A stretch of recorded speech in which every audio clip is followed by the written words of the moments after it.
Hi everyone, welcome back to my channel. Are you on the road to financial independence or maybe even financial freedom?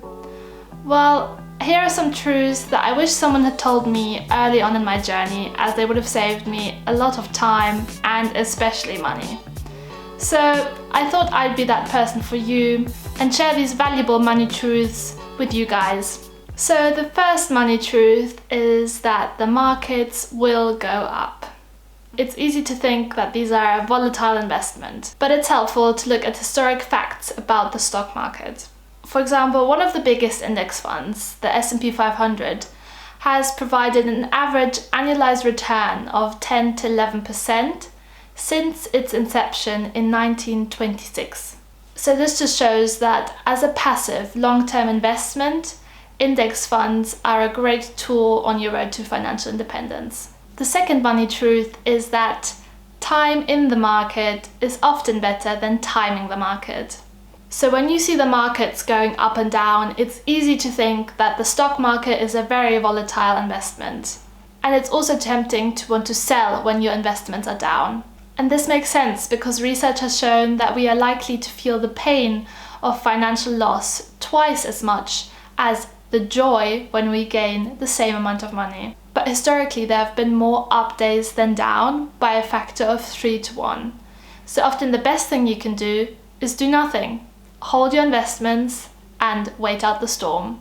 Another reason for doing this is that if you sell your investments when they're down, this actually makes your loss realized. Otherwise, you could have simply waited it out, and soon enough your investments would probably be in profit again. And another good indicator that timing the market is not a good idea was a study that showed that between 1994 and 2018, the passive S&P 500 outperformed all major hedge fund companies by an average of 2.25% in annualized returns.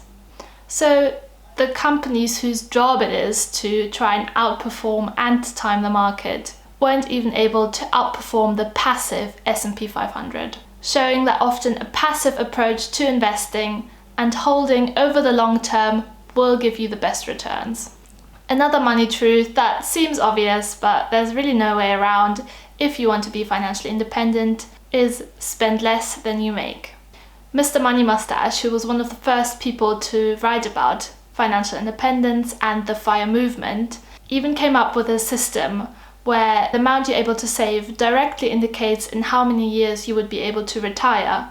For example, if you're able to save 5% of your take-home pay, you would retire in 66 years. But if you're able to save 50% of your income, for example, this would go down to 17 years. So this just shows that you have to simply live below your means if you want to be financially independent or free.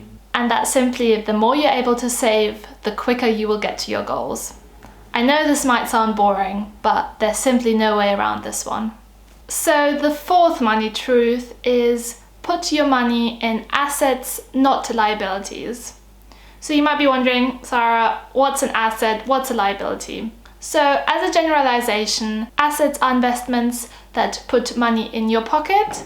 Liabilities are investments that take money out of your pocket. So for example, assets would be stocks, bonds, income-producing property, or a business that does not require my presence. A common misconception is that your primary residence is an asset, but because it does not produce an income, rather it takes money out of your pocket, this is not considered an asset.